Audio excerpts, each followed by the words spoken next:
बिस्मिल्लाहिर्रहमानिर्रहीम। आज हम लिक्विड चैप्टर के एमसीक्यूज टेस्ट को डिस्कशन करते हैं।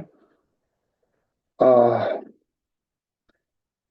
याद रखिएगा कि स्टूडेंट्स इन टेस्ट से सबसे ज़्यादा फ़ायदा तभी उठा सकते हैं जब आपने खुद इस पर अपनी तरफ से अपना माइंड, अपनी एनर्जी आपने खर्च की हुई हो, टाइम दिया हो, तब आपको मज़ा आएगा और इससे आपको बहुत काम मिलेगा, बहुत फ़ायदा मिलेगा इससे आपको। पहला एमसीक्यूज है chloroform and acetone. Chloroform CH,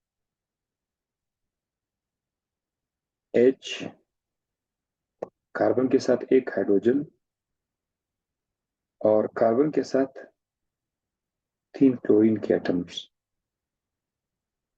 ये है CHCl3 क्लोरोफॉर्म का स्ट्रक्चर। और दूसरा है एसीटोन। एसीटोन का स्ट्रक्चर किस तरह से? कार्बन है, उसके एक तरफ एक मिथाइल ग्रुप है, दूसरी तरफ एक दूसरा मिथाइल ग्रुप है और यहाँ पर डबल बॉन्ड O ऑक्सीजन है। ये एसीटोन का स्ट्रक्चर है। कहा जाता है कि इन दो के दरमियान कौन सा बॉन्ड है?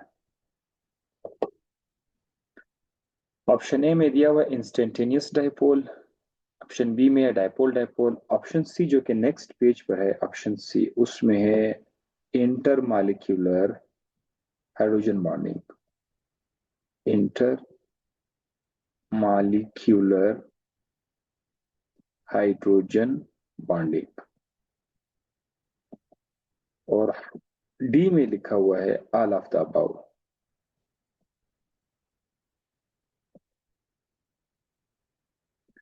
जब आप कीज में आके देखते हैं, कीज में इसका जवाब है सी। जब आप नेट पे जाते हैं, सर्चिंग करते हैं, तो उसका आंसर है हाइड्रोजन बॉन्डिंग। और सम टाइम वहां पर कहते हैं डाइपोल डाइपोल। ठीक है। इस सवाल के अंदर हमारा ऑप्शन क्या है, मैंने अब तो बता दी कि कीज जो बता रहे हैं। और शायद बाज अवकात जो ओरिजिनल टेस्ट देते हैं वो लोग भी कीज के हिसाब से जाते हैं, और तो वो आपको जो उन्होंने की डाली हुई वही आपको फिर देनी पड़ेगी। लेकिन मैं आपको उसका कॉन्सेप्ट बताता हूँ इस एमसीक्यूज का। जब आप लोगों ने मेरे साथ इंस्टेंटेनियस डाइपोल इंटरेक्शन पढ़े थे ना, इंस्टेंटेनियस डाइपोल इंड्यूस डाइपोल, वो वाले instantaneous dipole induced dipole forces, जिसको आपने लंदन डिस्पर्जन फोर्सेस का नाम भी दिया था। ये वाले जो फोर्सेस है ना, ये पोलर मॉलिक्यूल और नॉन पोलर मॉलिक्यूल दोनों में होते हैं। ये बिल्कुल उस बुक के अंदर में पढ़े थे ये स्टेटमेंट कि ये पोलर और नॉन पोलर में दोनों में है। तो अगर ये पोलर में भी है, नॉन पोलर में भी है, तो इससे मुराद ये हुआ कि एसीटोन और क्लोरोफॉर्म में ये हो सकता है। क्यों एसीटोन में हो सकता? क्या एसीटोन पोलर नहीं है? एसीटोन के अंदर अगर आप देखें तो इसमें जो ऑक्सीजन है, इस पर पार्शियल नेगेटिव चार्ज है और कार्बन पर पार्शियल पॉजिटिव चार्ज है। तो यहाँ पर तो एक पोल बन गया। ठीक है। तो एक डाइपोल ये है, ये बिल्कुल एक डाइपोल हो सकता है। और क्लोरोफॉर्म में अगर हम आ जाए तो ये जो क्लोरीन है ये बहुत ज्यादा इलेक्ट्रोनेगेटिव चार्ज है। ये क्लोरीन भी इलेक्ट्रोनेगेटिव चार्ज है, ये क्लोरीन भी इलेक्ट्रोनेगेटिव चार्ज है। तो ये तीन इलेक्ट्रोनेगेटिव चार्जेस जो है ये इस कार्बन से इलेक्ट्रॉन को अपनी तरफ खींच के इलेक्ट्रॉन को बनाएगा। क्या बनाएगा? पॉजिटिव।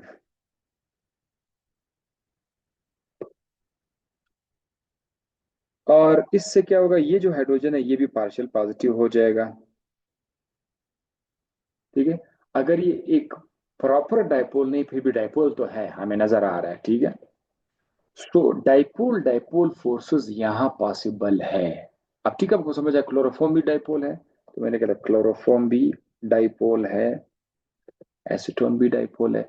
तो इनके जो हाइड्रोजन है, ये वाला जो हाइड्रोजन है, इस क्लोरोफॉर्म के हाइड्रोजन और ऑक्सीजन, एसीटोन के ऑक्सीजन के दरमियान बॉन्ड बन सकता है। ये बॉन्ड डायपोल डायपोल इंटरेक्शन कह सकते हैं। ठीक है, ये भी हो गया। अच्छा, अब रही बात इंस्टेंटेनियस डायपोल के, तो वो तो हमने पहले ही सुना था कि वो पोलर में भी है, नॉन पोलर में भी है। पोलर में नजर ही नहीं आता। पोलर में है, नजर नहीं आता। पोलर में उसका असर इतना अच्छा नहीं होता। उसका अच्छा असर नॉन पोलर में नजर आता है। तो हम ये कह सकते हैं कि इंस्टेंटेनियस डायपोल भी इसमें हो सकता है। डायपोल डायपोल इंटरेक्शन तो अभी हमने प्रूफ कर दिया। हाइड्रोजन बॉन्डिंग के लिए तो बिल्कुल भी कोई वो नहीं है। हाइड्रोजन बॉन्डिंग में आप लोगों ने जो शर्त पड़ी थी कि हाइड्रोजन बॉन्डिंग में एक किस्म का डायपोल डायपोल ही है जब हाइड्रोजन बॉन्डिंग आती है। तो ये भी तो डायपोल डायपोल है और ये स्ट्रांग है उसकी हाइड्रोजन बॉन्डिंग की तरह। लिहाजा you can call it hydrogen bond as well. क्यों? बिकॉज एक तरफ आपको partial highly electronegative oxygen atom नजर आ रहा है, दूसरी तरफ आपको पॉजिटिव हाइड्रोजन नजर आ रहा है, तो इनके दरमियान हाइड्रोजन बॉन्ड भी है। अगर आप सर्च भी करोगे तो यही हाइड्रोजन बॉन्ड भी है, कभी डायपोल वो करे, लेकिन इंसिनियस डायपोल इंटरेक्शन इसमें भी है। तो इन बातों को मद्देनजर रखते हुए हम अपना बेस्ट ऑप्शन जो है हम अपनी तरफ से लाएंगे all of the above. So this is what all of the above कि एसीटोन और क्लोरोफॉर्म में ये तीनों के बॉन्ड्स हैं। ये मैं आपको टेक्स्ट बुक बोर्ड के साथ कॉन्सेप्ट लेकर मैं बता रहा हूँ, क्योंकि जब आप देखोगे ना तो आपको नजर आ जाएगा आ, कि जो inter instantaneous dipole induce dipole forces हैं, ये पोलर नॉन पोलर दोनों में है। तो आपका क्लोरोफॉर्म एसीटोन पोलर है कि नहीं है? तो इसके अंदर मौजूद जरूर होगा। अगर ये ना पोलर होते तभी इसके अंदर है। तो ये जो इंसिडेंस डायपोल इंटरेक्शन है, ये इसका मतलब ये तो हर मॉलिक्यूल में आपका हो सकता है अगर उस स्टेटमेंट की तरफ आप देखा जाए। ठीक है। हाँ, लेकिन अब चूंकि पोलर में ज्यादा प्रोमिनेंट नहीं होते, नजर नहीं आते हैं, नजर आ जाते हैं तो फिर वो कहाँ पर है वो जो ना पोलर मॉलिक्यूल, जैसे हाइड्रोजन हाइड्रोजन है, नाइट्रोजन नाइट्रोजन है, वगैरह वगैरह वहां पर। ठीक है, ये इस एमसीक्यूज पे थोड़ा मैंने ज्यादा टाइम लगा दिया क्योंकि कॉन्सेप्ट भी था इसमें और शायद आपको बाद में भी ये काम आ जाए। ठीक है, तो ये था पहले ऑप्शन के एमसीक्यूज। ऑप्शन पहले सवाल के ऑप्शन सी और डी। ठीक है, ये यहाँ से हम लोगों ने सेलेक्ट किया था, ऑल ऑफ द अबव को सेलेक्ट किया था। अब अगर ऑल ऑफ द अबव नहीं था, ऑल ऑफ द अबव अगर नहीं था इस तरह का ऑप्शन में, तो फिर आप लोग जो है अपना माइंड आप डायपोल डायपोल फोर्सेस की तरफ लेके जाएंगे। डायपोल डायपोल फोर्स की तरफ लेके जाएंगे, ये भी मैं आपको बताऊंगा। बिकॉज हाइड्रोजन बॉन्डिंग के लिए उसका स्ट्रांग होना लाजमी है। हाइड्रोजन बॉन्डिंग के लिए उसका स्ट्रांग होना लाजमी है, लेकिन ये इतना स्ट्रांग नहीं है जैसे कि आपको पानी के अंदर हाइड्रोजन बॉन्डिंग में नजर आ जाए। सो नंबर दो, force of attraction between atom of the helium. अब यहाँ पर हम ज्यादा डिस्कशन नहीं करेंगे हीलियम के अंदर कौन सा अट्रैक्शन है। आपको पता है हीलियम एक नॉन पोलर सब्सटेंस है, और हीलियम एक नॉन पोलर और दूसरे नॉन पोलर के दरमियान हमेशा कौन से बॉन्डिंग होंगे? लंदन डिस्पर्जन फोर्सेस होंगे। तो इसमें हाइड्रोजन बॉन्डिंग नहीं है, कोऑर्डिनेट कोवलेंट बॉन्ड नहीं है, कोवलेंट बॉन्ड नहीं है, इसमें लंदन डिस्पर्जन फोर्सेस है। Dipole induce instantaneous dipole induced dipole forces ये है। The only forces are London dispersion forces among them. अब the only forces are London dispersion forces. London dispersion forces किसके अंदर मौजूद है? Atoms of helium in gaseous state at high temperature. देखिए यह बिल्कुल ये सही है कि हीलियम के अंदर ये बॉन्ड है, हीलियम के अंदर, लेकिन हम इसको रिजेक्ट इसलिए करेंगे क्योंकि उन्होंने एट हाई टेम्परेचर लिखा हुआ है। हाई टेम्परेचर पर एटम्स एक दूसरे के करीब नहीं आ सकते हैं, वो उसको हीट मिल रही होती है, तो वो वहां पर हाई टेम्परेचर पर पॉसिबिलिटी नहीं है, तो लिहाजा हम इसको रिजेक्ट करेंगे। अगर हाई टेम्परेचर ना होता फिर हीलियम सही था। Molecule of water in liquid state बिल्कुल भी नहीं है। Molecule of water in liquid state में लंदन डिस्पर्जन फोर्सेस हो सकते हैं, क्योंकि हमने पढ़ा था कि लंदन डिस्पर्जन फोर्सेस या instantaneous dipole dipole forces, dipole induced dipole forces, ये पोलर नॉन पोलर में भी है, तो इधर है। लेकिन वो ने कहा the only forces, the only forces जो कह रहे हैं जब ओनली है, तो फिर हमने देखना है कि मॉलिक्यूल ऑफ सॉलिड आयोडीन यहाँ पर आ जाएंगे।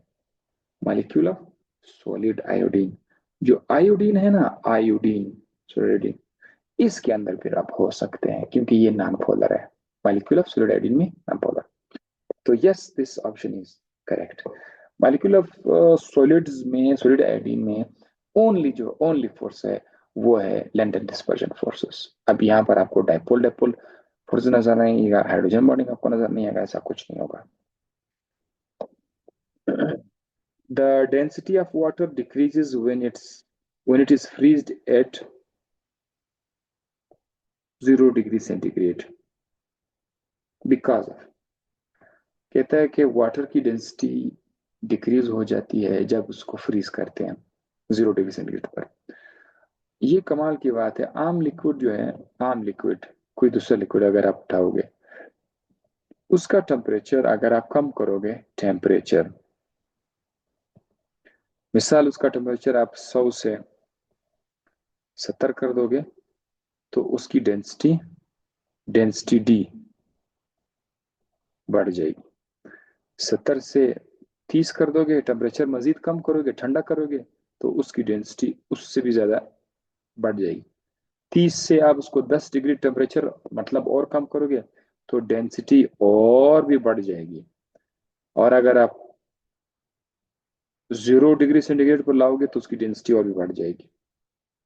आमतौर पर लिक्विड के साथ ऐसा ही होता है, टेम्परेचर कम करो, ठंडा करो तो डेंस हो जाता है, डेंसिटी बढ़ जाती है। लेकिन पानी का कमाल है, पानी के केस में ये केस अलग है।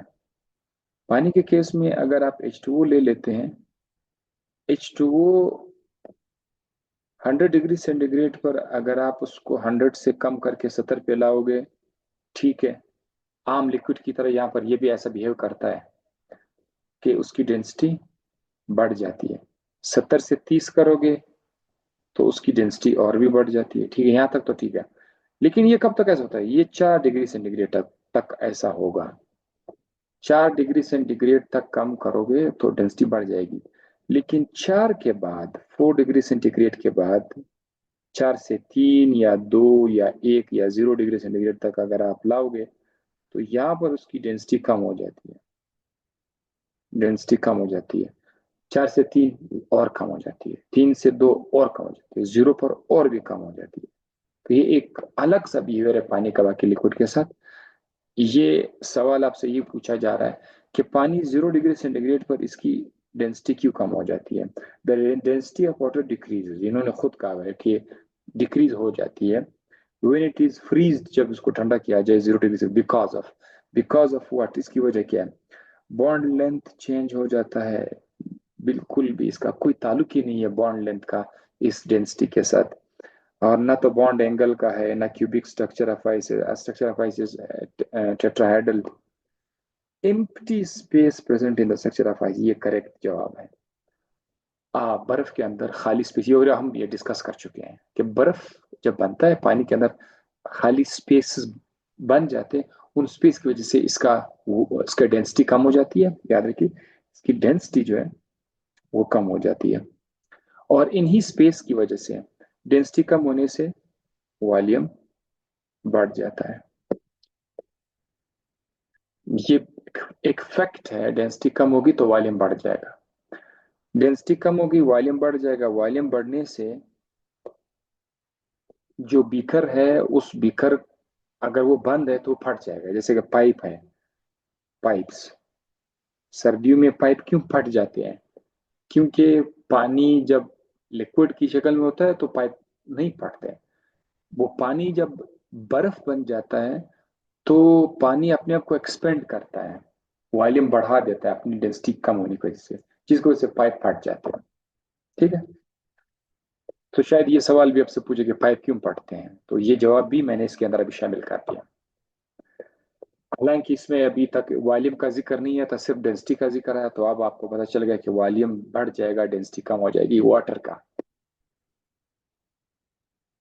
आपने फ्रिज में भी देखा होगा कि फ्रिज में आपने इतना सा पानी रखा हुआ है, सपोज ये यहाँ तक है 10 ml पानी अपने रखा हुआ है। जब आप फ्रिज में उसको रखते हैं, ठंडा करते हैं, तो अगले दिन आप देखोगे ना तो उसका लेवल थोड़ा सा ऊपर गया होगा। उसका वॉल्यूम बढ़ गया होगा, ये इसलिए ये वो वजह है।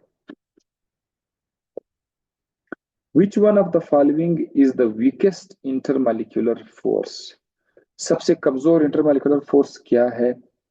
डाइपोल इंड्यूस डाइपोल फोर्सेस, आयनिक डाइपोल फोर्सेस ये भी थोड़ा स्ट्रांग है, इलेक्ट्रोस्टिक फोर्स बिटवीन आयंस ये भी स्ट्रांग है, डाइपोल डाइपोल फोर्सेस ये भी स्ट्रांग है, डाइपोल इंड्यूस डाइपोल फोर्सेस जो है ये वीक है। मुकाबला हमने किया था फोर्सेस में, डाइपोल डाइपोल फोर्स स्ट्रांग था, डाइपोल इंड्यूस डाइपोल जिसको नाम डिबाई फोर्स भी आपने कहा था उससे स्ट्रांग है। डिबाई फोर्सेस यानी डाइपोल इंड्यूस डाइपोल फोर्सेस फिर स्ट्रांग है instantaneous dipole induced dipole forces से। ये तीन का सीक्वेंस हमने देखा था, लेकिन इन तीनों से स्ट्रांग जो है वो हाइड्रोजन बॉन्ड है। ठीक है, तो मैं आपको दोबारा थोड़ा सा आपको बताऊं, इसका सीक्वेंस आपने इतना याद रखना है।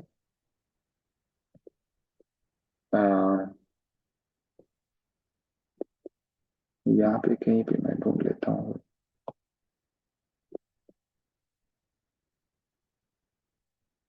अच्छा, हाइड्रोजन बॉन्ड स्ट्रांग है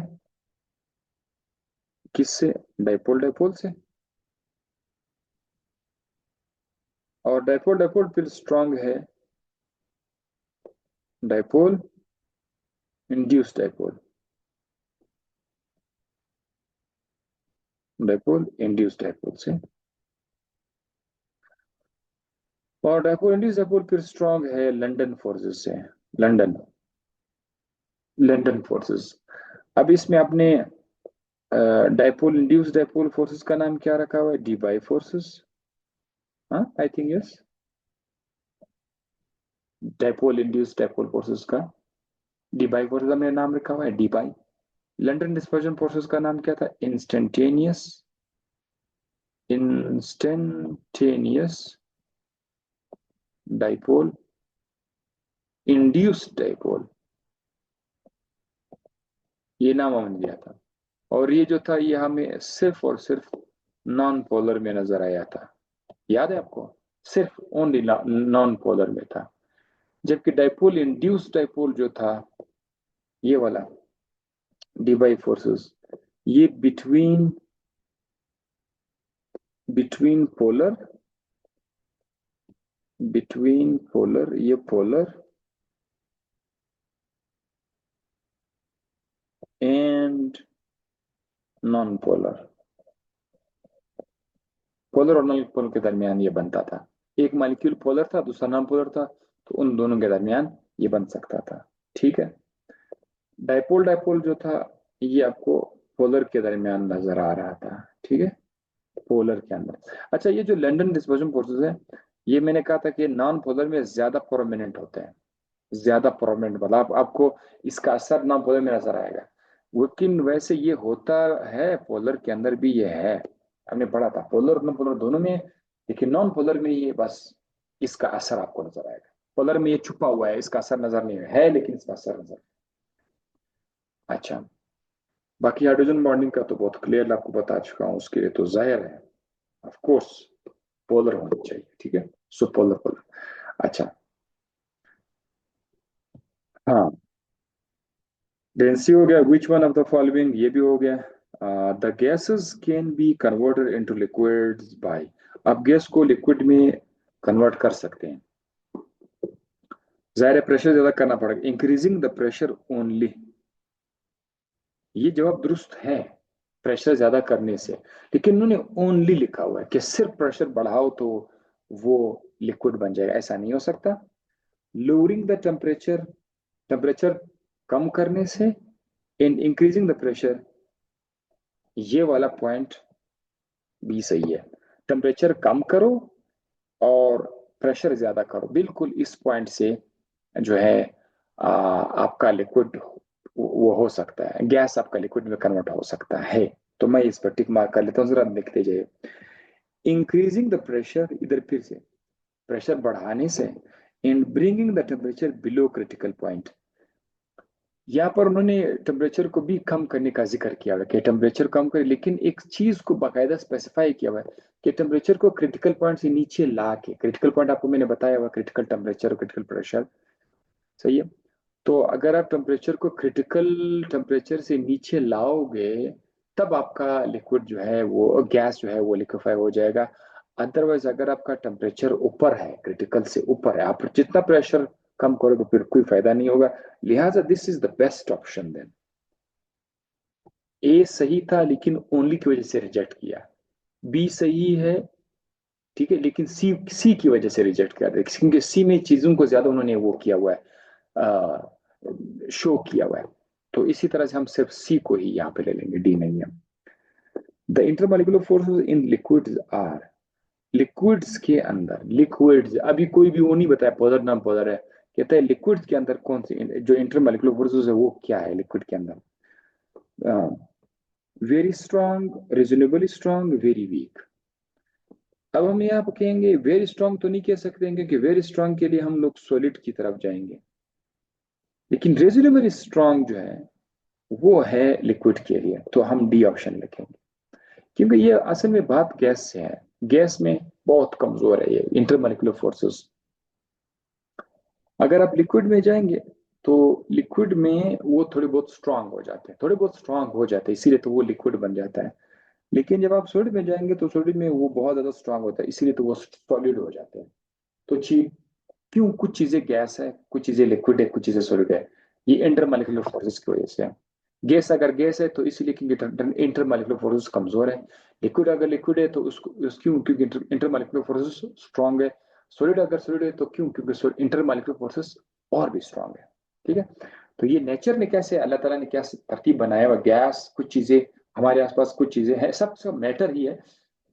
एक एक मैटर है गैस की शक्ल में, तो दूसरा लिक्विड की शक्ल में, तो बाकी एक सॉलिड की शक्ल में। और रीजन क्या है, intermolecular forces. London dispersion forces are also called, इनको आप एक और नाम भी देते हैं, instantaneous dipole induced dipole forces. Instantaneous dipole induced dipole forces आप उसको कह सकते हैं। ठीक है।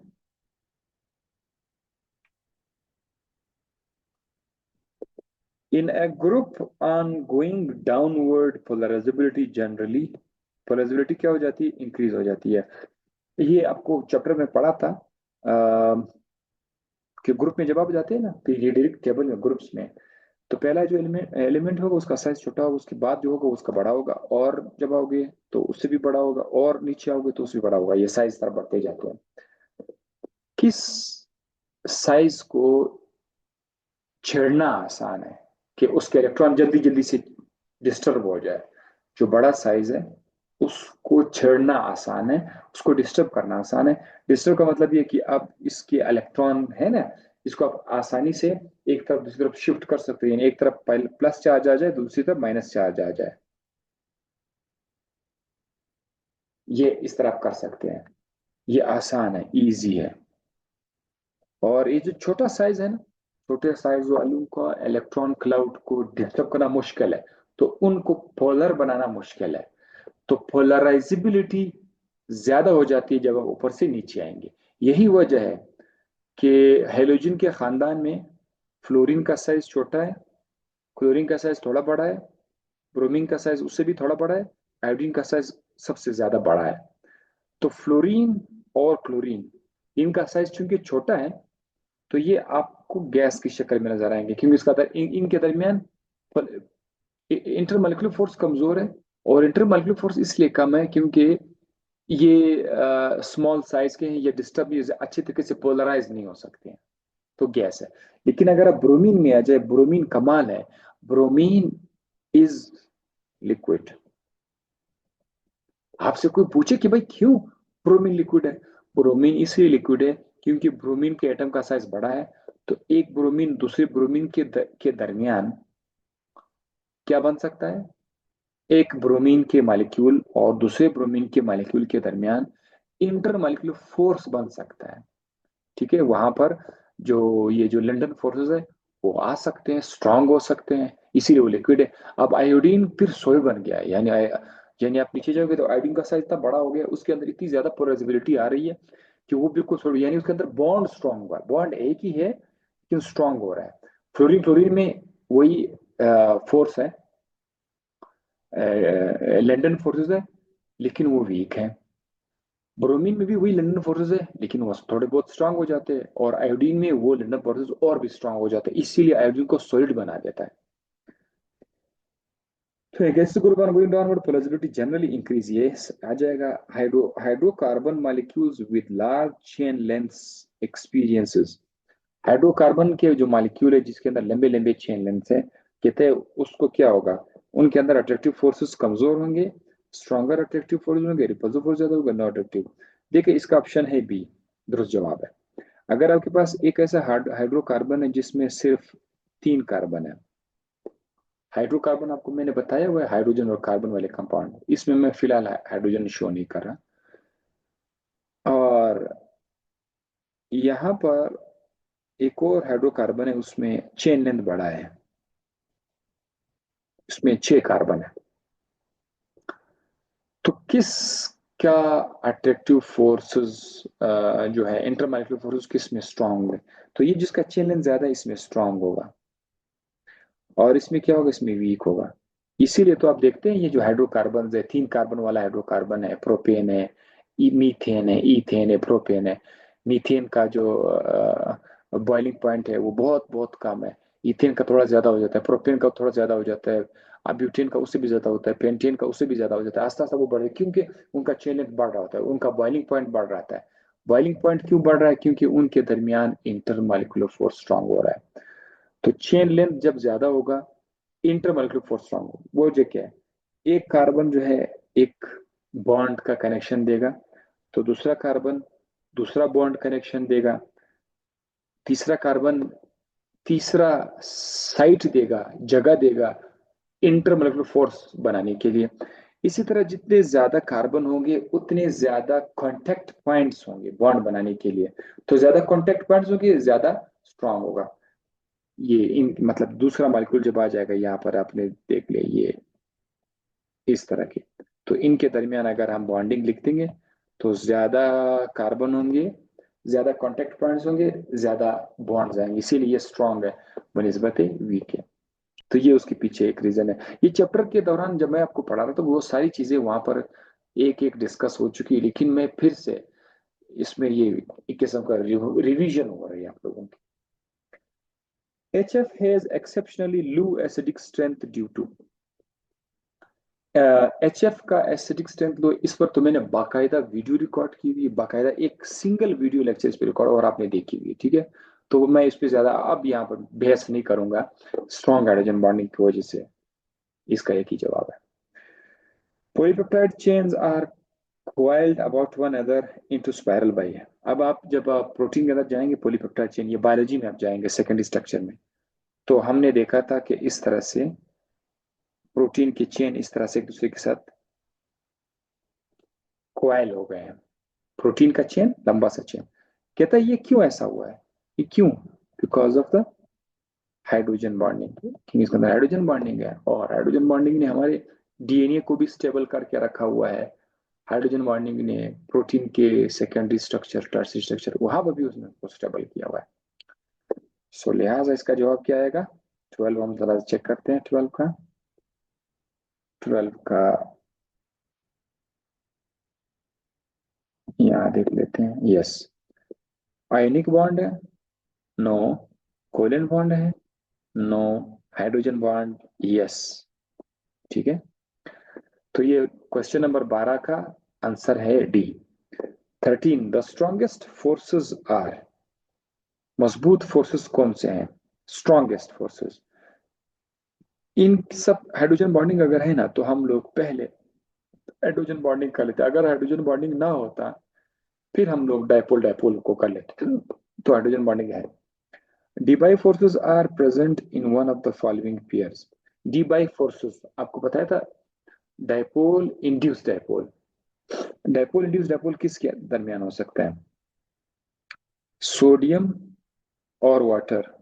सोडियम तो आयन है, तो ये आयन डायपोल बनाएगा, ये नहीं हो सकता, ये क्या है, आयन डायपोल है। हमने एक ऐसा मॉलिक्यूल देखना है, मॉलिक्यूल जो कि नॉन पोलर और दूसरा पोलर मॉलिक्यूल हम देख रहे हैं। वो डिबाई आ गया भाई। तो आर्गन वाटर पर आते हैं। हाँ, आर्गन वाटर क्या है? पोलर है। आर्गन क्या है? नॉन पोलर है। तो बिल्कुल एक के दरमियान हो सकता है। अब जरा नीचे आओ, नियोन देखो, नियोन। नियोन क्या है? नियोन भी नॉन पोलर है। वाटर क्या है? वाटर पोलर है। तो बी और डी दोनों में ये आ सकता है। ओके। सी में आर्गन एंड सोडियम है, इसको भी हम लोग वो करें क्योंकि ये फिर आयन है, लिहाजा ये ए और सी को तो रिजेक्ट करेंगे। बी और डी में किसी एक को फाइंड करना है, आपने चूज करना है किसी एक को। देखिए, अगर आप नोबल गैसेस देखें ना, तो हीलियम पहले है, हीलियम, उसके बाद नियोन है, उसके बाद आर्गन है। Helium, neon, argon. हीलियम का साइज छोटा होगा, नियोन का साइज उससे थोड़ा बड़ा होगा, आर्गन का साइज थोड़ा ज्यादा बड़ा होगा। तो आर्गन को डिस्टर्ब करना, पोलराइज करना ज्यादा आसान होगा। तो हम ये कहेंगे कि जो वाटर है वो आर्गन के साथ ज्यादा अच्छे तरीके से डी बाई फोर्स बनाएगा। तो हम आर्गन को सेलेक्ट करेंगे, argon with water. Argon with water को हम लोग सेलेक्ट करेंगे, ये यहाँ से हम सेलेक्ट करेंगे। नियोन चूंकि बिल्कुल टॉप पर है, थोड़ा सा उससे ऊपर है, तो उसको हम सेलेक्ट नहीं करेंगे, क्योंकि ऑप्शन में एक ही को चूज करना होता है, तो फिर आपने डिसीजन लेना पड़ेगा। अदरवाइज आर्गन एंड वाटर और नियोन एंड वाटर दोनों में जो है डी बाई फोर्सेस हो सकते हैं। और दूसरी तरफ ऑप्शन भी नहीं है कि बोथ बी एंड डी वाला ऑप्शन है ही नहीं। एक को पिक करना पड़ेगा, तो थोड़ा दिमाग लगाएंगे और फिर आर्गन एंड वाटर को सेलेक्ट कर लेते हैं। Hydrogen bonding is present between the molecule of NH3 के मॉलिक्यूल के दरमियान हाइड्रोजन बॉन्डिंग है। यस है। HF के दरमियान है। यस है। पानी में भी है। यस। तो हम ऑल ऑफ द अबव देखेंगे। ये बुक पढ़ते पढ़ते, टेक्स्ट बुक पढ़ते पढ़ते हमने ये पॉइंट देखा था कि HF NH3 और H2 में हाइड्रोजन बॉन्डिंग है, तो ऑल ऑफ द अबव आएगा। H2S गैस है, पानी लिक्विड है। क्यों? H2S बमुकाबला है H2O, दोनों एक जैसी चीजें हैं। H2 दोनों में है, एक में सल्फर है, एक में ऑक्सीजन है। दोनों एक ही खानदान से आया हुआ है। ठीक है। ओस से टेपू, जिसको मैं नाम दिया पीरियोडिक टेबल में, ये जो ऑक्सीजन और सल्फर वाला खानदान है, ओस से टेपू, ये उस ग्रुप का नाम है। H2S गैस है, लेकिन H2O जो है वो लिक्विड है। इसका मतलब ये है कि H2S जो है ये स्ट्रॉन्ग इंटरमॉलिक्यूलर फोर्स नहीं बना सकता, इसलिए गैस है। जबकि H2O strong intermolecular force hydrogen bond के शक्ल में बना सकते हैं, इसीलिए लिक्विड है। उसका जवाब क्या होगा? Less intermolecular forces in water, गलत। कोवेलेंट बॉन्ड, गलत। Hydrogen bonding in water molecule, this correct, hydrogen bonding की वजह से। एवापोरेशन की तरफ अब हम आ जाते हैं। Evaporation, evaporation of water is possible at. Evaporation of water is possible at. पानी कब एवापोरेट होता है? 100 से अबव बिल्कुल, 100 डिग्री सेंटीग्रेड बिल्कुल, 0 डिग्री सेंटीग्रेड बिल्कुल, एट ऑल टेम्परेचर। तो ये दुरुस्त जवाब जो है वो डी है, एट ऑल टेम्परेचर। एवापोरेशन में आप ये नहीं कह सकते कि एक मखसूस टेम्परेचर है तो वहां पर वो एवापोरेट हो जाते हैं। एवापोरेशन हर टेम्परेचर पे चलता रहता है। अगर वो पानी 10 डिग्री सेंटीग्रेड पे पड़े है या 100 पर या 0 पर, एवापोरेशन चलता रहता है। लिहाजा इन सारे ऑप्शन को रिजेक्ट करेंगे। D is the correct option.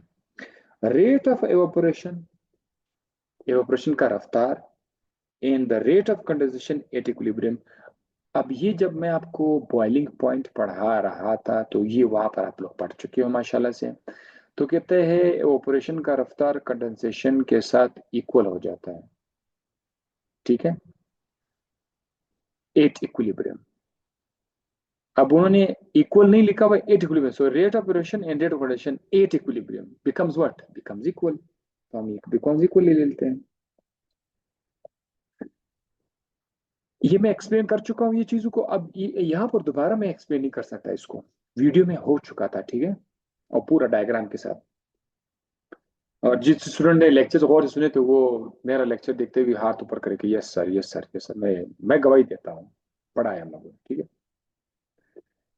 At sea level and at 100 degrees centigrade, the vapor pressure of water in an open system is, vapour pressure पानी का क्या कितना होगा। अब आपने सी लेवल पर है आप, मतलब आप ना नीचे है ना ऊपर है, बिल्कुल सी लेवल पर है, और टेम्परेचर भी 100 डिग्री सेंटीग्रेड है। तो 100 डिग्री सेंटीग्रेड पर जब आपका पानी पड़ा होगा, आपने उसको टेम्परेचर दिया है, गर्म किया हुआ है 100 डिग्री सेंटीग्रेड पर, तो पानी, जाहिर है पानी इस वक्त बॉयल हो रहा होगा। कोई शक नहीं है कि 100 पर पानी बॉयल होता है अगर आप सी लेवल पर है। हाँ, अगर आप सी लेवल से ऊपर नीचे जाओगे तो फिर ये चेंज हो सकता है। जैसे कि आप ऊपर जाओगे तो ये 100 से कम पे जो है ये बॉयल हो जाएगा, ठीक है। आप प्रेशर ज्यादा करोगे तो फिर 100 से ज्यादा पे बॉयल हो जाएगा। तो जब पानी बॉयल होना शुरू करेगा 100 डिग्री से, उस वक्त पानी का वेपर प्रेशर जो है वो एक्सटर्नल जो प्रेशर है उसकी इक्वल होगा, और एक्सटर्नल प्रेशर हमें पता है वो 760 टॉर है। तो आपसे यही कहना चाहता कि at sea level 100 degree centigrade the vapour pressure of water in an open system is, कितना होगा। कोई कैलकुलेशन की जरूरत नहीं है, कोई फार्मूला की जरूरत नहीं, ये जस्ट एक कॉन्सेप्चुअल क्वेश्चन है कि स्टूडेंट को पता होना चाहिए कि यार कोई कैलकुलेशन नहीं है। जब पानी बॉयल करेगा, जब भी पानी बॉयल करेगा तो पानी का प्रेशर एक्सटर्नल प्रेशर के बराबर होगा। तो अब जब उन्होंने खुद ही कहा है कि सी लेवल है और 100 डिग्री सेंटीग्रेड है, इसका मतलब है सी लेवल पर 100 डिग्री सेंटीग्रेड मतलब पानी बॉयल हो रहा है, ये आप याद रखिएगा। सी लेवल पर 100 डिग्री सेंटीग्रेड का मतलब ये है पानी बॉयल हो रहा है।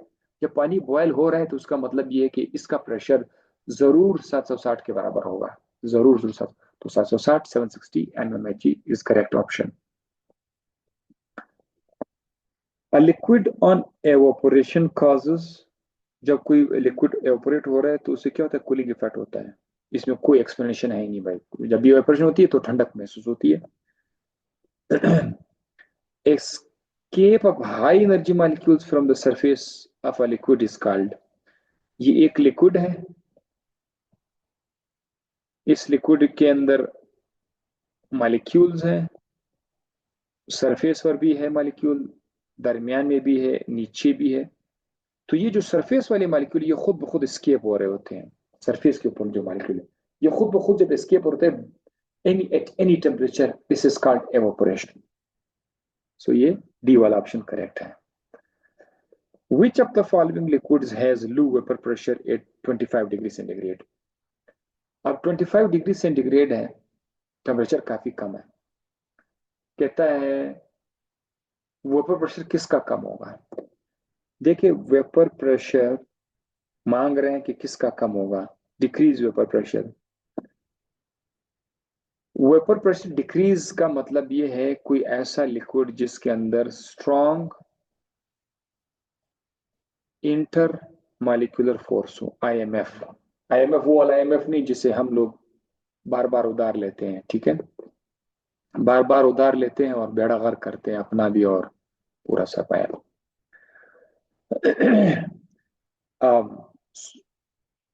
वेपर प्रेशर का कम होना, कम कम वेपर प्रेशर, कम स्ट्रॉन्ग इंटरमोलिकुलर फोर्स, ये मैं आपके दिमाग में ये पॉइंट में डालना चाहता, आप लोग बगैर इधर उधर सोचते हैं, हाँ सर इधर उधर हिलाने से, खाली ज़हन में याद रखिए जो लिक्विड के अंदर इंटरमोलिकुलर फोर्स स्ट्रॉन्ग होगा उसका वेपर प्रेशर कम होगा, बस ये आपने याद रखना है। और इसका उल्टा आपने क्या बनाना है, अगर किसी लिक्विड में इंटरमॉलिक्यूलर फोर्स वीक है तो उसका वेपर प्रेशर ज्यादा होगा। ये पॉइंट है जो आप अपने साथ नोट करें, आपके लिए आसानी होगी। तो मैंने आपको बता दिया। अब आपसे which of the following liquids has low vapour pressure, कि किसका वेपर प्रेशर लो होगा 25 डिग्री सेंटीग्रेड पर, टेम्परेचर आपने कम किया हुआ है, किसका लो होगा। तो अब आपके जहन में ये है कि यार कि जो स्ट्रॉन्ग इंटरमॉलिक्यूलर फोर्सेस है, आप स्ट्रॉन्ग इंटरमॉलिक्यूलर फोर्सेस खुद ही सोचो, एसीटोन में हो सकते हैं, ठीक है, इथाइल अल्कोहल में हो सकता है, लेकिन जब पानी आ जाता है पानी के अंदर एकदम से जहन में आ जाएगा अच्छा इधर तो हाइड्रोजन बॉन्डिंग है। तो जब पानी आएगा तो कौन हाइड्रोजन बॉन्डिंग है, तो हाइड्रोजन बॉन्डिंग पानी की वजह, हाइड्रोजन बॉन्डिंग की वजह से पानी का वेपर प्रेशर कम होगा। तो दोस्त जवाब जो है वो यहाँ पर सी है। डाई इथाइल ईथर के अंदर बहुत वीक इंटरमॉलिक्यूलर फोर्स होगी और उसका प्रेशर बहुत ज्यादा होगा। डाई इथाइल ईथर का प्रेशर वेपर बहुत ज्यादा होगा। एसीटोन में इंटरमॉलिक्यूलर फोर्सेस थोड़े बहुत स्ट्रांग है, ज्यादा स्ट्रांग नहीं, थोड़े बहुत, वेरी वेरी, वो फिर भी आप कह सकते हैं कि काफी वीक है। तो उसका भी vapour pressure di ethyl ether के मुकाबले में फिर ज्यादा होगा। लेकिन इथाइल अल्कोहल चूंकि अल्कोहल है, इसमें OH है, तो इसका वेपर प्रेशर थोड़ा बहुत कम होगा बिकॉज ऑफ द पोलैरिटी इसके अंदर हो सकती है। इथाइल अल्कोहल के अंदर OH बॉन्ड है, तो हाइड्रोजन बॉन्डिंग की एक चांसेस बन सकती है। लेकिन जब पानी आ जाता है तो बस फिर हम मजीद बात नहीं करेंगे भाई, इसके अंदर सबसे स्ट्रॉन्ग हाइड्रोजन बॉन्डिंग है, और स्ट्रॉन्ग हाइड्रोजन बॉन्डिंग से ये है कि इसका वेपर प्रेशर लो होगा। अब हम आ जाते हैं बॉइलिंग पॉइंट की तरफ। बॉइलिंग पॉइंट भी हमने पढ़ा था, the boiling point of ammonia is maximum among the hydrides of group 5 elements due to. Group 5 elements ये है। ग्रुप 3 में क्या है? Boron, aluminium. ग्रुप 4 में क्या है? Carbon, silicon, nitrogen. ग्रुप 5 है। ग्रुप 6 में क्या है? ऑक्सीजन, सल्फर है। ठीक है। So group number 3, group number 4, group number 5, group number 6। आपसे ये पूछा जा रहा है the boiling point of NH3 is maximum among the hydrides of group 5, यानी ग्रुप 5 में NPAs सब, ये ग्रुप 5 है। ग्रुप 5 है नाइट्रोजन का हाइड्राइड, यानी जब हाइड्रोजन नाइट्रोजन के साथ मिल जाए तो NH3 बनेगा, ये है हाइड्राइड ऑफ नाइट्रोजन। अच्छा, फिर क्या है? PH3, ये हाइड्राइड ऑफ फास्फोरस है। इसमें सवाल ये पूछा जा रहा है कि बॉइलिंग पॉइंट NH3 का सबसे मैक्सिमम है। सपोज NH3, PH3, ASH3, मैं जस्ट आपको एक मिसाल बता रहा हूँ, मैं जस्ट बॉइलिंग पॉइंट अपने से बोल रहा हूँ, ओरिजिनल बॉइलिंग पॉइंट नहीं बता रहा हूँ। सपोज अगर ASH3 का बॉइलिंग पॉइंट, सपोज करते हैं अगर इसका बॉइलिंग पॉइंट 30 है, तो PH3 का थोड़ा ज्यादा होगा, 40 होगा, NH3 का उससे भी ज्यादा होगा, 60 होगा। ये मैं मिसाल बता रहा है ना, आप लोगों ने कि NH3 का बॉइलिंग पॉइंट 60 है, दफा करो उसको, वैल्यूज मुझे याद नहीं होती, ठीक है, लेकिन कसम जरा देखा। कहता है ऐसा क्यों होता है कि बॉइलिंग पॉइंट इसका ज्यादा है ग्रुप में, तो उसका इसकी वजह क्या है? आप मुझे वजह बता सकते हैं कि NH3 के पास जो हाइड्रोजन है और दूसरे NH3 के पास जो N है, उनके दरमियान हाइड्रोजन बॉन्ड बनता है। हाइड्रोजन बॉन्ड किस किस के दरमियान? हाइड्रोजन और एक NH3 का हाइड्रोजन और दूसरे NH3 का N के दरमियान हाइड्रोजन बॉन्ड बन जाता है। So that is why strong intermolecular force, high boiling point.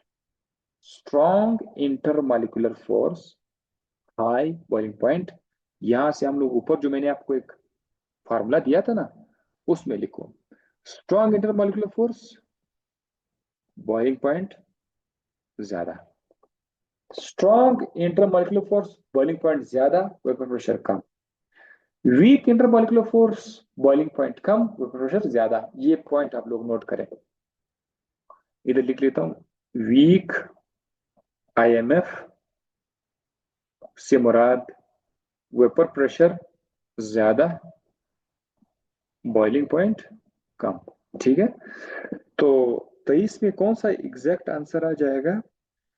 Very small size nitrogen, enhanced electropositive character of nitrogen, enhanced electronegative character of nitrogen। इसमें देखो enhanced electronegative character of nitrogen, ये जवाब दुरुस्त है। अब उन्होंने यहाँ पर हाइड्रोजन बॉन्ड का तो जिक्र नहीं किया हुआ है, लेकिन ये लिखा हुआ है कि enhanced electronegative character of nitrogen, क्योंकि NH3 में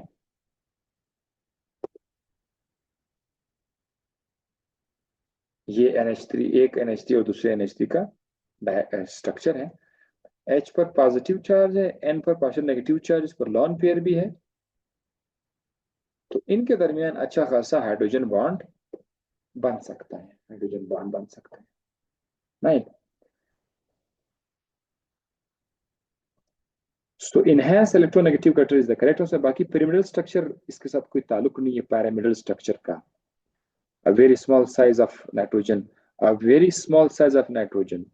यहां से ये भी एक किस्म का आप कह सकते हैं मैचिंग है कि ऊपर से नीचे नाइट्रोजन का साइज छोटा हो जाता है। तो छोटा हो जाता है तो क्या होता है भाई, इलेक्ट्रोनेगेटिविटी ज्यादा बढ़ जाती है। तो enhance electronegative character of nitrogen. Heat of vaporization for liquids with strong dipole-dipole forces will have heat of vaporization for liquids। अच्छा कहता है एक ऐसा लिक्विड जिसके अंदर स्ट्रॉन्ग डाइपोल डाइपोल हो रही है, उसका हीट ऑफ वेपोराइजेशन क्या होगा? Very high, reasonably high values, very low values. देखो हाई होनी चाहिए, जिसका इंटरमॉलिक्यूलर फोर्स स्ट्रांग होगा उसका हीट ऑफ वेपोराइजेशन भी क्या होगा, स्ट्रांग होगा। तो इस फॉर्मूले में हम लोग क्या लिखेंगे, हीट ऑफ वेपोराइजेशन ऊपर हीट ऑफ वेपोराइजेशन भी ज्यादा होगा। ज्यादा स्ट्रांग बॉन्ड है तो उसको वेपोराइज करना है आपने, बॉन्डिंग उनका आपस में बहुत स्ट्रांग है, तो ज्यादा हीट दोगे तो वो वेपोराइज हो जाएगा, बॉन्ड टूटेगा तो वो वेपोराइज होगा।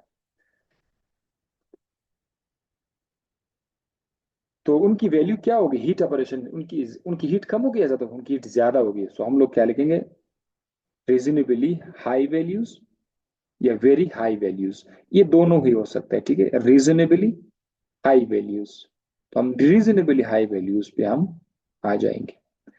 वेरी हाई वैल्यूज नहीं रखेंगे क्योंकि वेरी हाई वैल्यूज के तो फिर सॉलिड में जाएंगे, सॉलिड में बहुत ज्यादा स्ट्रॉन्ग बॉन्ड्स हैं, तो उस केस में हम वेरी हाई वैल्यूज कर देंगे। लेकिन ये बात लिक्विड का चल रहा है तो लिक्विड के लिए हम लोग रीजनेबली वेरी हाई को कर लेंगे। ओवरऑल एक स्टूडेंट के ज़हन में हाई होनी चाहिए, वैल्यू ज्यादा होनी चाहिए, बाकी इसमें हम लोग फिर चूज कर लेते हैं। Trends of boiling points of halogen from fluorine to iodine is that. और ये अच्छा कहता है boiling point from fluorine to iodine is that, fluorine है, फ्लोरीन के बाद नीचे क्लोरीन है, फिर ब्रोमीन है, फिर आयोडीन है। कहते हैं बॉइलिंग पॉइंट का ट्रेंड क्या होगा। ये मैं बिल्कुल लेक्चर के स्टार्ट में बता चुका हूँ कि ऊपर से नीचे साइज बढ़ता है, आयोडीन का साइज सबसे बड़ा है। आयोडीन को डिस्टर्ब करना आसान है, आयोडीन को पोलराइज करना आसान है, तो ये ज्यादा अच्छे तरीके से पोलराइज बन सकता है। तो एक आयोडीन दूसरे आयोडीन के साथ अच्छा खासा स्ट्रॉन्ग इंटरमॉलिक्यूलर फोर्स बना सकता है, इसलिए आयोडीन सॉलिड है, आयोडीन का बॉइलिंग पॉइंट भी ज्यादा है। So the trend of boiling point of halogen from fluorine to iodine is that it increases from top to bottom। तो हम लोग लिखेंगे कि ये इंक्रीज होता है टॉप टू बॉटम। फ्लोरीन का बॉइलिंग पॉइंट कम होगा, क्लोरीन का उससे थोड़ा ज्यादा होगा, ब्रोमीन का और भी ज्यादा होगा, आयोडीन का बॉइलिंग पॉइंट सबसे ज्यादा होगा। तो अब हम आ जाते हैं इस एमसीक्यूज को 25 एंड ऑनवर्ड।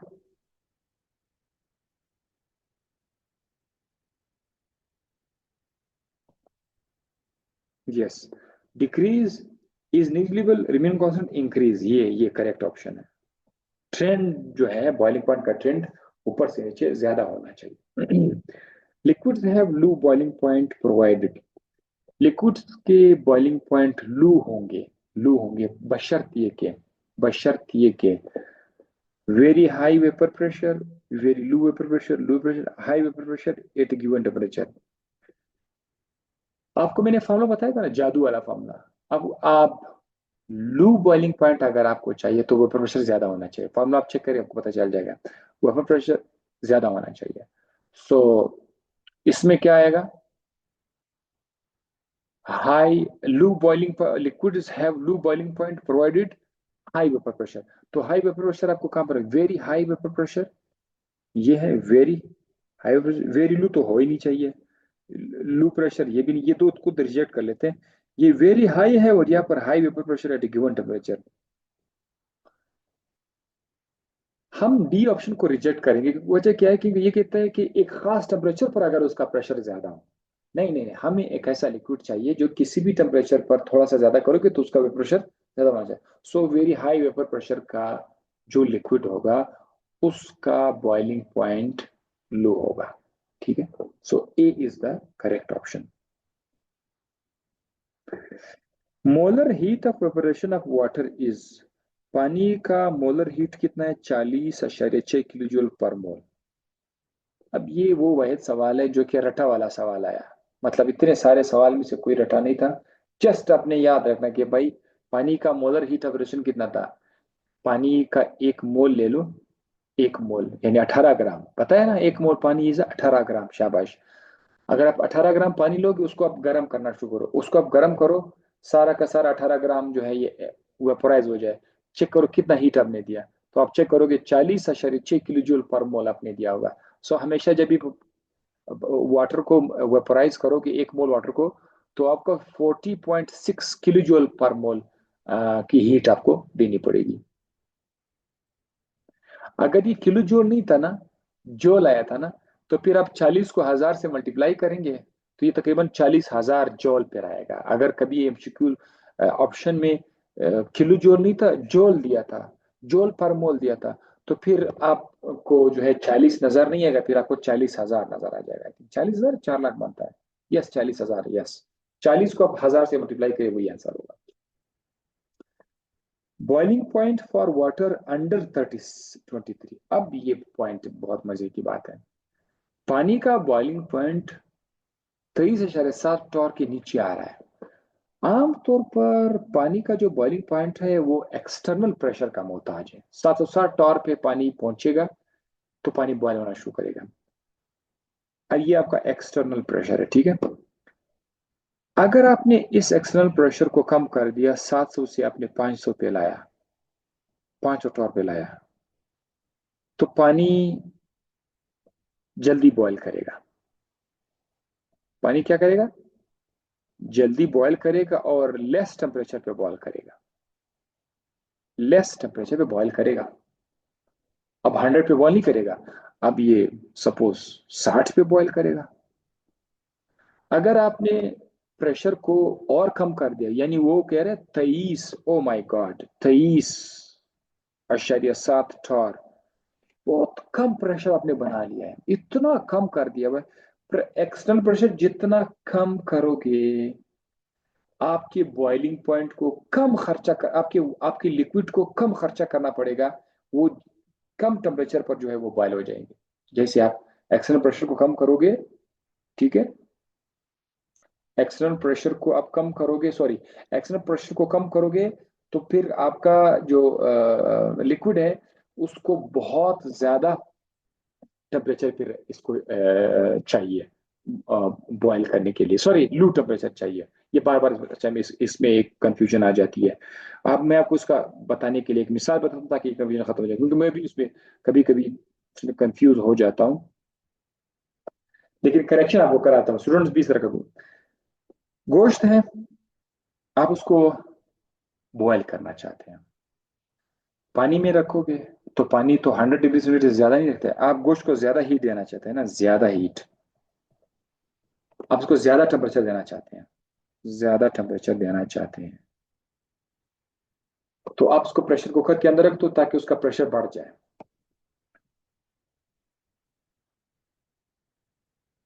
अब इससे आपको आइडिया हमेशा क्लियर होगा। प्रेशर बढ़ाओगे तो बॉइलिंग पॉइंट बढ़ जाएगा।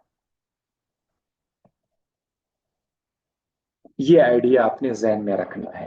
प्रेशर बढ़ाओगे, प्रेशर कुकर में आप लोग करते क्या है, प्रेशर कुकर में आप वो प्रेशर बढ़ाते हैं, इंक्रीज करते हैं, 760 से ज्यादा कर लेते हैं, तो बॉइलिंग पॉइंट भी बढ़ जाता है, बहुत ज्यादा हीट उसको चाहिए था। तो ये फॉर्मूला अपने पास रखिए, तब आपको भी कंफ्यूज नहीं होंगे। तो प्रेशर ज्यादा से बॉइलिंग पॉइंट ज्यादा है। अब प्रेशर कम है, अब जरा चेक करो, प्रेशर कम है, किधर है, ये है 23.7 टॉर, बहुत कम प्रेशर है, तो बॉइलिंग पॉइंट आपका क्या होगा, कम होगा, टेम्परेचर बहुत बहुत कम होगा, 100 से बहुत नीचे पे ये बॉयल करेगा, जैसे मैंने आपको यहां पर ये बताया हुआ है।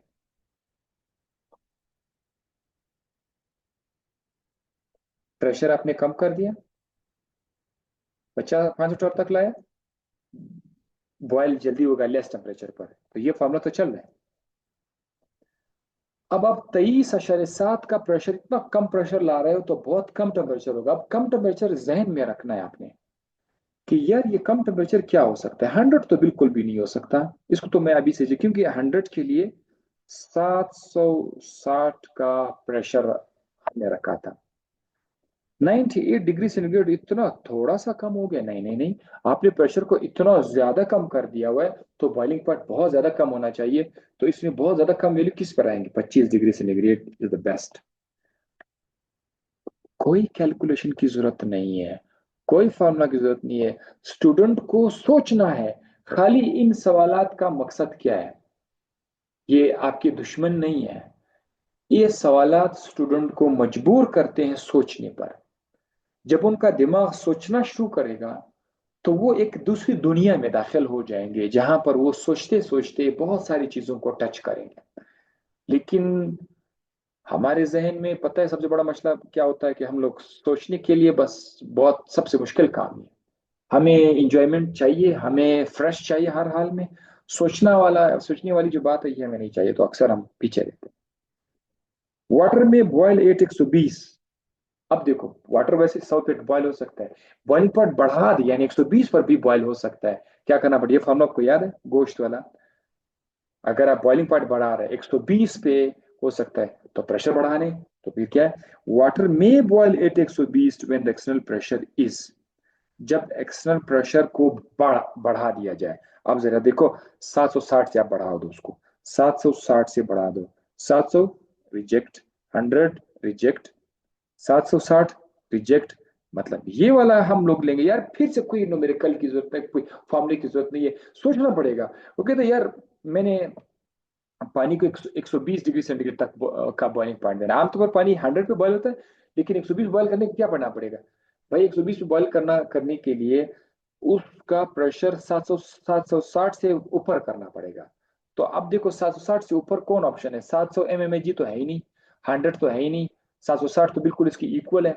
तो जाहिर है एक ऑप्शन बच गया, 1498। कोई फार्मूला नहीं है कि मैंने वो फार्मूला पुट किया और मेरे पास 1498 आया, 400 1489 आ गया। ये बस सबको सोचना पड़ेगा कि अच्छा ये हो सकता है। So there is no need of put any formula here. हाँ, जब फॉर्मूले आ जाते हैं तो फिर आपको पता चले कि इधर मैंने कोई फॉर्मूला यूज करना है। और एमडीकेट लेवल पर तो बिल्कुल टॉप लेवल के मुश्किल फार्मूलाज नहीं आएंगे, जस्ट थोड़ा सा सोचना पड़ता है। इस तरह के एमसीक्यूज आते हैं। बाकी क्या है? Boiling point of a liquid will be, एक लिक्विड का बॉइलिंग पॉइंट सेम रहेगा at sea level and high altitude. ये गलत है, सी लेवल तो सेम ही है, इसमें हाई एल्टीट्यूड की जरूरत ही क्या है? Higher at high altitude boiling point ऊपर हाई होगा, नहीं ये गलत है। आप ऊपर जाओगे तो उधर बॉइलिंग पॉइंट कम हो जाता है, ऊपर जाओगे तो ये गलत है। हायर नहीं है। इक्वल टू एटमॉस्फेरिक प्रेशर, ये भी गलत है। लोअर एट हाई एल्टीट्यूड ये सही है।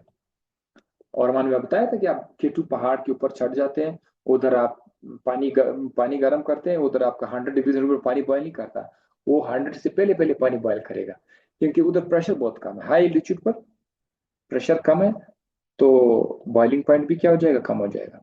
हाई एल्टीट्यूड पर, ऊपर ऊपर प्रेशर कम है तो बीपी भी कम है। Cooking time reduces in a pressure cooker, pressure cooker में गोश्त जल्दी पक जाता है। अगर आप ऐसे ही गोश्त खुले डेगची में रखोगे तो लेट, पता नहीं कब होगा, कभी पकता भी नहीं है। लेकिन प्रेशर में जल्दी क्यों पकता है? जल्दी इसलिए पकता है क्योंकि आप उसका प्रेशर ज्यादा कर लेते हो प्रेशर कुकर में, और बॉइलिंग पॉइंट पानी का बहुत बढ़ जाता है। 160 170 200 डिग्री सेंटीग्रेड मिसाल के तौर पर पानी का टेम्परेचर इतना बढ़ जाता है कि वो गोश्त को पिघला देता है। तो cooking time reduces in a pressure cooker because boiling point of water rises, पानी का बॉइलिंग पॉइंट बढ़ जाता है। ये जवाब दुरुस्त है। लार्ज फ्लेम इज यूज्ड, गलत। Vapour pressure of liquid reduces, गलत। Vapour pressure of liquid reduce नहीं होता, वो ज्यादा हो जाते हैं। ये सारे गलत है। So boiling point of water rises, this is the correct option. 32 क्या कह रहा है? Boiling point of a liquid is high when, एक लिक्विड का बॉइलिंग पॉइंट बढ़ जाएगा, hydrogen bonding is present, hydrogen bonding is absent, dipole moment is zero, intermoleculars are weak. अच्छा, इसमें देखते हैं। Boiling point of liquid is high, boiling point को high करने के लिए क्या चीज चाहिए? इन्होंने यहाँ पर बॉन्डिंग को अब लाया हुआ है, बॉन्डिंग को। ठीक है, हम लोगों ने कहा था कि बॉइलिंग पॉइंट अगर आपको ज्यादा चाहिए बॉइलिंग बीपी, तो उसके लिए एक्सटर्नल जो प्रेशर है वो आप ज्यादा करोगे तो बीपी ज्यादा हो जाएगा। इसके अलावा अब जो बात है वो लिक्विड के इंटरमॉलिक्यूलर फोर्सेस के साथ है। Boiling point of liquid is high when hydrogen bonding is present. अब देखो, एक लिक्विड है, उस लिक्विड में मॉलिक्यूल्स के दरमियान हाइड्रोजन बॉन्डिंग है, एच बॉन्डिंग है। तो बात सिंपल है, जब हाइड्रोजन बॉन्डिंग होगी तो उसका बॉइलिंग पॉइंट ज्यादा होगा। यहाँ पर अब आपको वो प्रेशर की तरफ नहीं जाना होगा। अब आप सिंपल ये देखेंगे कि भाई जो स्ट्रांग बॉन्ड है, ज्यादा हीट चाहिए तो वाई बॉइलिंग पॉइंट बढ़ जाएगा। ठीक है, so hydrogen bonding is present, so this A is correct option. बाकी तीन गलत है। 33 बात है, boiling point of a liquid depends upon. Liquid का बॉइलिंग पॉइंट किस चीज पे डिपेंड करता है? किसी लिक्विड का boiling point. Types of burner, गलत। वो बर्नर पे डिपेंड नहीं करता। आप कोई भी बर्नर उठाओ, पानी आपने लिया हुआ है, पानी एक खास टेम्परेचर पे जो है बॉयल हो जाएगा। बर्नर बर्नर से कोई फर्क नहीं पड़ता। एक्सटर्नल प्रेशर, यस, हम बार बार बता रहे हैं कि एक्सटर्नल प्रेशर पर ही इसका बॉइलिंग पॉइंट डिपेंड करता है। एक्सटर्नल प्रेशर बढ़ाओगे, ये इशारा जरा देखो, एक्सटर्नल प्रेशर बढ़ाओगे, एक्सटर्नल प्रेशर बढ़ाओगे तो बीपी बढ़ जाएगा। एक्सटर्नल प्रेशर बढ़ाओगे तो बॉइलिंग पॉइंट बढ़ेगा। एक्सटर्नल प्रेशर कम करोगे तो बॉइलिंग पॉइंट कम हो जाएगा। ये अमाउंट ऑफ लिक्विड से नहीं है, शेप ऑफ द कंटेनर से नहीं है। So in the industrial purification of glycerine, glycerine का उसके अंदर एंटोमोलर प्रोसेस काफी स्ट्रॉन्ग है, काफी स्ट्रॉन्ग इंटर मॉलिक्यूलर फोर्सेस है ग्लिसरीन का। और जब आप उसको इंडस्ट्री में साफ करना चाहते हैं तो उसको बॉयल करना पड़ता है। तो भाई बॉयल करने की बहुत ज्यादा हाई टेम्परेचर चाहिए। क्या करे कि ग्लिसरीन लो टेम्परेचर पर बॉयल हो जाए? आमतौर पर ये हाई टेम्परेचर पर बॉयल होता है। हम ऐसा क्या कर सकते हैं कि लो टेम्परेचर पर बॉयल हो जाए? तो आप उसका एक्सटर्नल प्रेशर कम कर दें। ठीक है, कहता है it's boiling point is reduced from 290 degree से टू 120। 290 पर ये बॉयल होता है, हम इसको 120 पे लाते हैं। तो अब ये कैसे हो सकता है? By slow heating of liquid, गलत। स्लो हीटिंग से नहीं होता। फास्ट हीटिंग ऑफ लिक्विड, ये भी गलत है। भाई प्रेशर वाली बात करो ना, डिक्रीजिंग एक्सटर्नल प्रेशर, दुरुस्त जवाब। एक्सटर्नल प्रेशर को कम करो, बॉइलिंग पॉइंट कम हो जाएगा। एक्सटर्नल प्रेशर को ज्यादा करो, बॉइलिंग पॉइंट ज्यादा हो जाएगा। तो ये दुरुस्त जवाब है 34 में से। सारे के सारे तकरीबन 99% एमसीक्यूज कॉन्सेप्चुअल थे। तो जिसने इस 34 में से 15 नंबर लिए हुए हैं, 16 नंबर लिए हुए हैं, माशाल्लाह, उसका खर्चा जया नहीं हुआ है। और जिसने 16 से एक नंबर ज्यादा लिया हुआ है, 17 18, तो वो तो भाई माशाल्लाह से एक्सीलेंट लेवल में आ जाएंगे। चले जी, थैंक यू वेरी मच।